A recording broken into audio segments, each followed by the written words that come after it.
Good morning, everyone. Good morning, ma'am. We are the group, wala pala group. Ang aming mga topic ay Chapter 3, Lesson 2, Biodiversity and the Healthy Society. Ako po si Dimano Mibili ng aking ka-group ay si Miss Sabulino and si Miss. So, before we start our topic, ay may panunod po ako with you. Yes.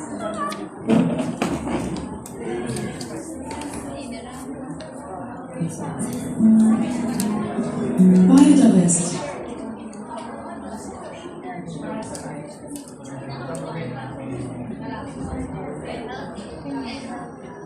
Hindi ko alam. Biodiversity, the name we give to the variety of all life on Earth. From bacteria to baboons, from plants to people, the range of life on our planet is incredible. All living things exist in their own communities, or ecosystems. These ecosystems can be oceans, forests, deserts, ice caps, and even cities. All of that put together is biodiversity, the variety and amount of all organisms and their habitats. We are all intertwined in a massive system called Earth. Each element supports the others and enables them to thrive. For our planet to stay healthy, our ecosystems need to be able to cope with change. This means we need a large variety of animals and plants. If we allow Earth to flourish, we benefit from what it can produce, including the food we eat, the water we drink, and medicines we rely on. What does a healthy ecosystem look like?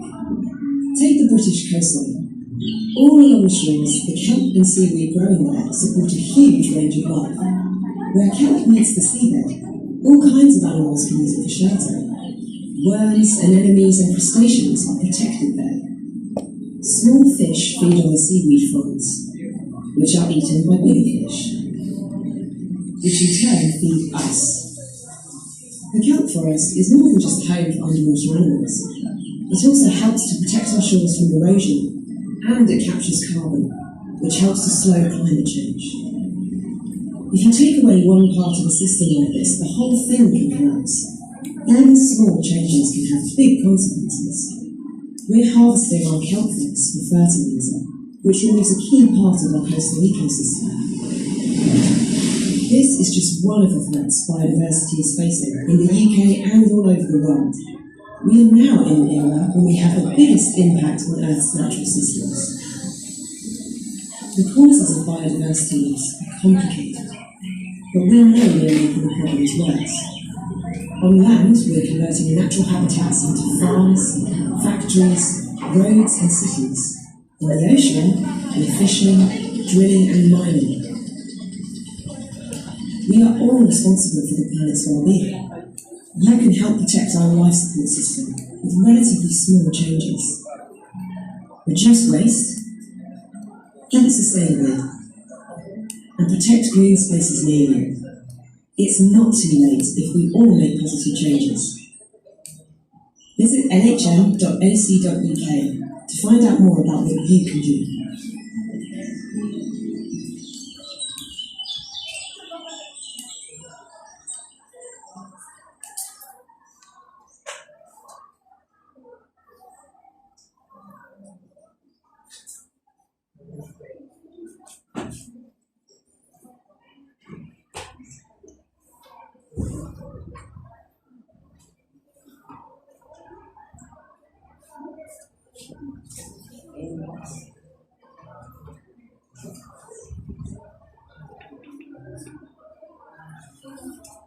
So, saan napanood natin yung video? Do you think what is biodiversity?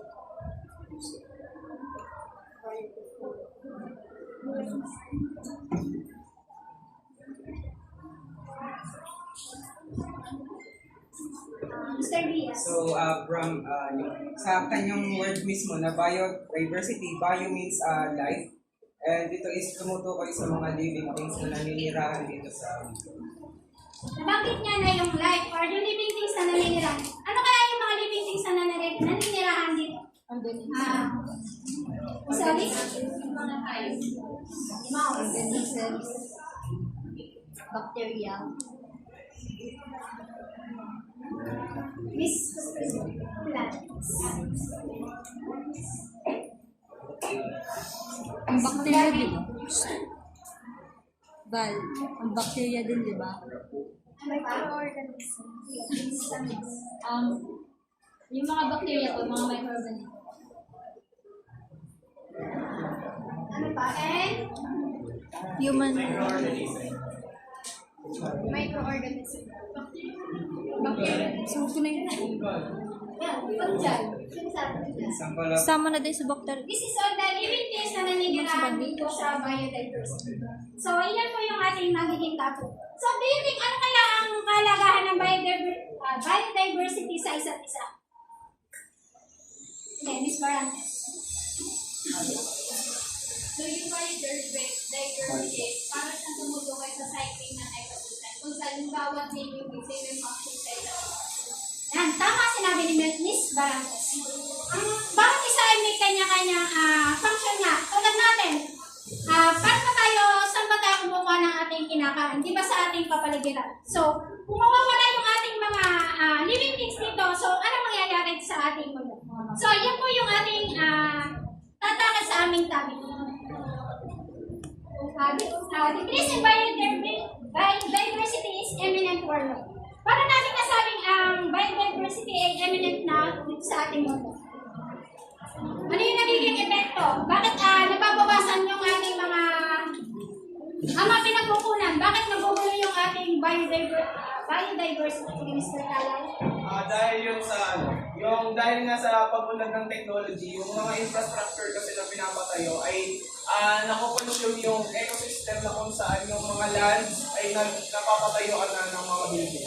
Thank you, Mr. Kalay. Tama po ang sinabi ni Mr. Kalay. Kasi nga sa paggustuhan ng tao na magkaroon ng yun nga sa technology, ay nasisira naman yung ating ecosystem. Nasisira. Hindi lang tayo yung maapektuhan. Kasi pag naapektuhan yung mga living things na nasa paligid natin, tayo as human ay mas maapektuhan. Kasi wala nga tayong pagkukunan ng pagkain. Yung mga gamot na ginagawa, saan ba lahat kinukuha ito? Di ba sa ating kapaligiran? Next, muna. The Worldwide Fund for Nature and Zoological Society of London reported an annual decrease in wildlife by 2%. A major cause is human population. Yun nga, yung sinasabi natin. Kasi tayo bilang tao, kasi marami tayong pangangailangan, tayo yung pinaka-major cause kung bakit nasisira yung ecosystem natin. Kung bakit nababawasan. Tulad nga dito sa likod, diba, ang dami na ng mga infrastructure na ginagawa. Dahil yung mga bypass road, yung mga pabahay. Diba, pag ginawa natin to, sinisira natin yung natural habitat ng mga hayop. So sa tingin nyo ba, halimbawa dito sa room natin, di ba siksikan na tayo? Imagine natin tayo yung mga living things na nasa isang, kababatan. Ang ating pagkain na nagsisipin pagkain natin yung dalawang electric fan. Sa tingin nyo ba pag tayo nadagdagan, ano yung mangyayari sa atin? Miss Muswan. Pag tayo nadagdagan, nagsisipin pagkain lang natin ay electric fan. Ano yung mangyayari sa ating ecosystem? Tama. Magugutom. Dito sino pa? Ano yung mangyayari sa atin? Bukod sa magugutom kasi magkukulang nga yung ating pinagkukunan ng pagkain. Miss Gonzales. Posibleng maraming mamatay dahil dun sa mga dumagdag, syempre kailangan din nila ng pagkain, kaya naman yung iba naman yung hindi makakakain. Thank you, Miss Abbas. Tama yung sinabi niya kasi nga, tayo nga ay siksikan na dito. So kung magdadagdagan pa tayo kasi nga yung natural habitat nila ay nasira, tapos sasama dito, siyempre magkakagulo, maraming magugutom, maraming mamamatay. Siyempre, ang magiging survival nila ay para makakuha sila ng pagkain. Siyempre, yung kapwa nila, hayop na alam nila, mas mahina, yun yung magiging survival nila para sila ay mabuhay. So, ang epekto nun, yung mahihina, mawawala, mababawasan. So, kapag nabawasan sila, so yung ibang hayop, pag wala na silang pagkukunan, so ano na mangyayari? Siyempre, mamamatay. O sino bang mas maapektuhan? Di ba tayong tao? Human have industrialized the natural habitat of wildlife as well as marine life. Yun nga yung sinasabi ko. Hindi lang yung dito yung nasisira ng tao, pati sa mga dagat, yung marine life. Sa tingin niyo, bakit? Ano yung ginagawa ng tao? Bakit nasisira yung marine life natin? Yung fishing. Dynamite fishing. Tama. Kasi dito, pag binamba natin yung dagat sa halip na gumamit tayo na sinasabi natin ay yung lambat o fishnet, ay hindi lang mga isda yung pwede mamatay, pero masisira din yung kanilang tirahan, yung mga coral reefs, yung mga buhay na naandoon. Ano pa? Ano pa yung nakakasira sa ating dagat? Pagkatapos ng basura. Yan, tama. Yung nanggagaling sa pabrika, di ba minsan meron silang ginagawa nila, nabawa langis, doon nila itinatapos sa dagat. So, masisira din yung, mamamatay yung ating mga isda na pinagkukunan natin ng pagkain. Miss, Manalo.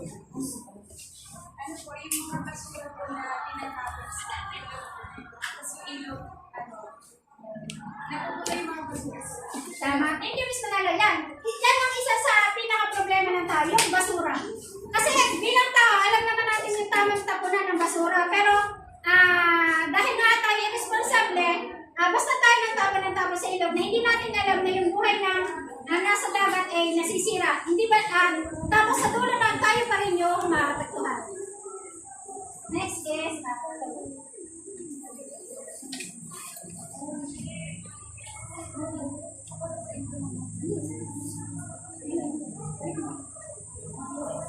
yun, ito nga yung sinasabi kong dahilan. Magkakaroon ng kabuluhan sa natural habitat ng mga hayop. So, kung mapapasin nyo, di ba, kung nasisira ang tirahan ng mga hayop, tulad na lang ng mga ahas, minsan nakikita na lang natin sa mga bahay-bahay. Kasi nga, yun yung epekto na nasisira na yung tirahan nila. Next. Next topic is biodiversity and ecosystem. Ano nga yung sinasabi ko dito? Na ang biodiversity ay yung mga buhay na meron tayo dito. Na lahat ay interconnected. Na kapag nasira yung isa, lahat ay maapekto.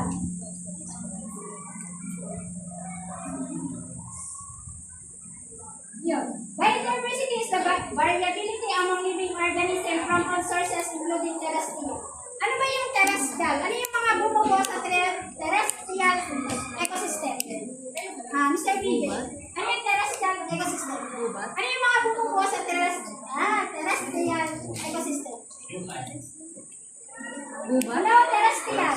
Terrestrial ecosystem. Terrestrial. Ay, mga Wild.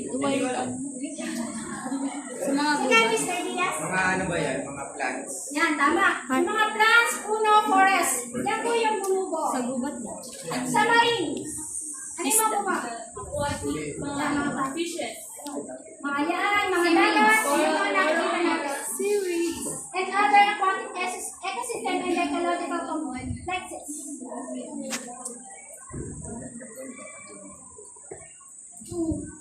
So, yan na. Sinasabi natin dito, about dito, yung biodiversity, ito yung pinapupunan natin ng pagkain, gamot, tubig. So, lahat ng ating mga basic needs ay sa biodiversity natin, sa ecosystem natin nakukuha na lahat nga ay interconnected, lahat ng living things.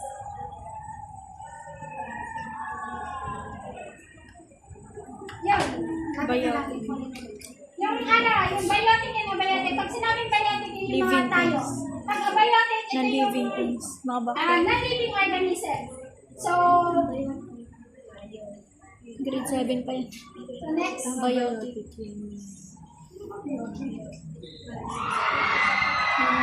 Mga bacteria yata ang living organism. Non-living Para biotic. makasurvive sa isang, dito sa dapat pangalagaan din natin yung mga nasa sa paligid natin. Dapat hindi natin siya sinisira.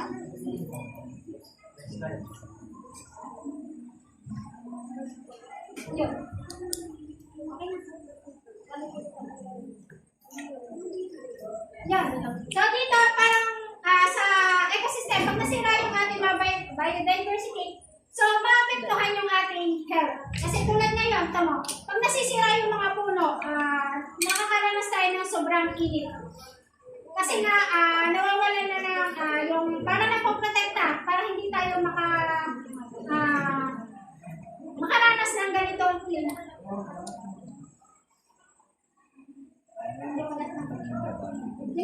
biodiversity. Yan, ito, yung pagbabago dito sa ating kapaligiran. Meron tayo, sunod mo nga. Yung magiging threat natin sa Food chain. Ang food chain.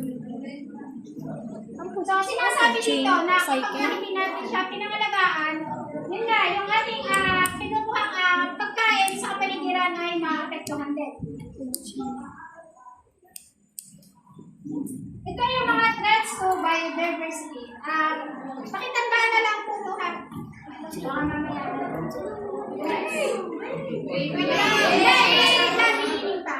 First is the habitat loss and destruction. So ano ba yung sinasabi nating habitat loss and destruction? Ano yung mga bumubo dito? Sinasabing habitat loss and destruction. Example na lang ng habitat loss. Example ay yung mga forest natin na kumbaga ayun yung pinaka-generic habitat ng mga wildlife animals natin. And kapag nawawala yung mga forest nila, tendency bumababa dito yung mga wildlife animals. Kaya, tumawag natin ngayon, mas marami yung species na sa mga bahay. Tama si Miss Rosa. Kasi nga kung nasisira, yung mga hayop na nasa kagubatan ay kaya sila napakalagkalat kasi naghahanap sila kung saan sila pwede mabuhay. So ito yung mga pwedeng example na habitat loss and destruction, tulad ng deforestation. Dahil nito, di ba dito, pinuputol yung mga pulang ginagawang pabahay, ginagawang buildings, mga factories. So isa yan ang mga example ng habitat loss and destruction. Alteration in ecosystem. Dito po. Lagay mo sa picture. Para paliwanag ko kung ano yung ibig sabihin ng alteration in ecosystem. Ano ba ito? Songbird. Di ba may itlog siya? Ito ay ang rakon at ito ay yung coyote.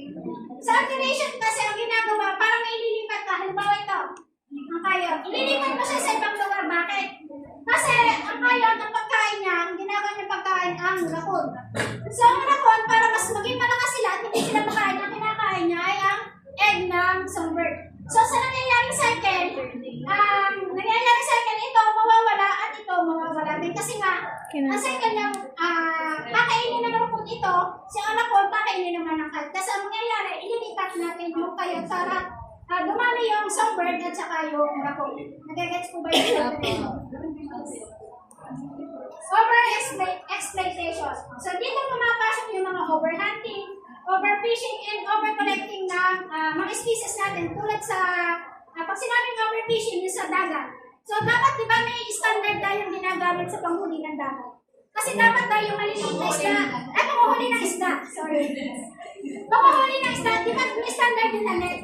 Kasi dapat tayo maliliit na isda ay hindi dapat kasama sa mga mahuli. Kasi kung makakasama siya, mawawalan na ng susunod na mahuli yung maging isda. So mawawalan tayo ng pagkain. So ito yung mga example ng mga yung over-exploitation. So tulad nito yung panggulit. Sinasabi kasi ito ay ginagamit ng Chinese para sa kanilang medicine. Yung mga balat ng hayop, di ba minsan nakikita natin ginagawang bag, sapatos, o even yung mga sinusuot natin. Wala nang problema kung manghuli tayo na yan. Kaya lang, ang nangyayari kasi na over na yung pang-hunting natin. Kaya ang nangyayari, wala nang na-produce na wala nang, hindi na dumadami yung mga animals. Nawawala na siya. Palikpik eh. Pollution and contamination. Palikpik. Also, Palikpik. narinig yung may pollution. Ano yung mga uri ng pollution na meron? Water. Water, air. Air pollution, water pollution, and land pollution. So, tama. Sa tingin niya ng pollution ito, sino ang pinaka-main? Human being. So, tama, human. Kasi nga, diba sa sasakyan? Kaya tumadami yung sasakyan kasi tayong tao ay naghahangad na magkaroon ng madaling buhay. Ang mga technology, yung mga factories, and even kasi tayo tinatawag na natural pollution, tulad ng volcanic eruption. So, sa ganito, wala man tayo magawa. So, ang mangyayari, ang maitutulong na lang natin ay, asa yung dapat bawas-bawasan natin paggamit natin ng technology. Diba? So, para yun kasi yung naging effect mo. So, global climate change. So, sa naging topic natin nun sa MSTP, as a student or as a youth, ano yung may tutulong natin para mabawasan yung nagiging epekto ng climate change? Pagtapon ng basura sa tamang basura. Tama, titignan natin. Mr. Diaz. Yung mga pwede nating gamitin is yung hindi tayo mag-access ng ating mga natural resources. So, ang ibig, thank you Mr. Diaz. So, ibig sabihin natin tayo ay makakutong maging responsable sa paggamit ng kung ano yung mga ginagamit natin. Sabi nga nila, kapag sumosobra ay malaki din yung, hindi lang mga hayop o namin yung maapektuhan. Tayo as human, tayo yung mas maapektuhan dito. Kasi pag wala na tayong magkukunan ng pagkain, sa tingin ka, ano yung mangyayari sa atin? So, dapat tayo ay as a youth or as a citizen, dapat matuto tayo maging responsable sa paggamit ng lahat ng ating mga ginagamit. So nga, ito yung nangyayari kapag sumasobra. Kasi sa atin dito sa Earth, may parang tinatawag tayo natural greenhouse effect. Ito yung pumaprotekta sa mundo para hindi natin naranasan yung sobrang init. Kaso dahil nga sa mga pollution, yung ginagawa natin, nababawasan siya. Parang hindi na nila nakakaya na protektahan tayo. Kaya ngayon, nakakaranas tayo ng sobrang pag-iinit. So may katanungan ba kayo sa aking tinalakan? May naiintindihan po ba? Kung wala na ay mag-proceed na po tayo sa next.